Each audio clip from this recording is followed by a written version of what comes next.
Coronavirus. Attestation pour se déplacer. Amende. Contrôle tout savoir sur les mesures de confinement. Actu. Christophe Castaner a donné des précisions sur les mesures restrictives de confinement qui seront en vigueur à partir de mardi midi pour au moins 15 jours. Emmanuel Macron a répété 6 fois nous sommes en guerre.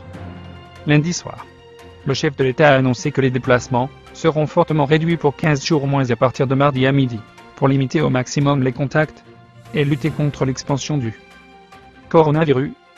Si Emmanuel Macron n'a pas prononcé le mot confinement, Christophe Castaner a été plus direct dans la foulée. Il s'agit de mesures de confinement sur le modèle de ceux que nos voisins italiens ou espagnols ont mis en place. Ce que le président de la République a décrit, ce sont les mesures les plus restrictives, aujourd'hui, en vigueur en Europe. Une attestation pour se déplacer à télécharger ou à rédiger sur papier libre.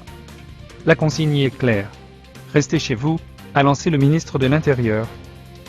Pour se déplacer, il faudra se munir d'une attestation sur l'honneur disponible en téléchargement sur le site du ministère de l'Intérieur ou du gouvernement à partir de mardi. Il appartiendra à chacun de le remplir, pour préciser la nature de son déplacement, sa destination et ses raisons. Des exceptions au confinement sont prévues pour se déplacer de son domicile à son lieu de travail. Dès lors que le télétravail n'est pas possible, l'employeur doit justifier du caractère indispensable d'un employé, faire ses achats de première nécessité dans les commerces de proximité autorisés, se rendre auprès d'un professionnel de santé, se déplacer pour la garde de ses enfants et soutenir les personnes vulnérables, faire de l'exercice physique uniquement à titre individuel, autour du domicile, et sans aucun rassemblement. On pourra toujours pratiquer une activité physique, ou sortir son chien, mais chacun devra le faire avec parcimonie, a encore complété le ministre.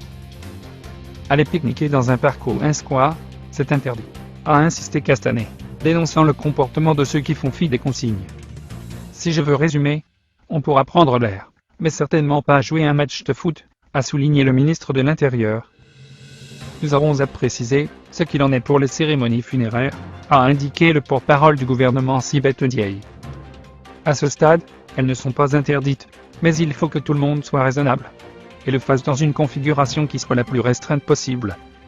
100 000 policiers et gendarmes mobilisés. 100 000 policiers et gendarmes seront mobilisés. Ils effectueront des contrôles sur des points fixes et mobiles, sur les axes principaux et secondaires.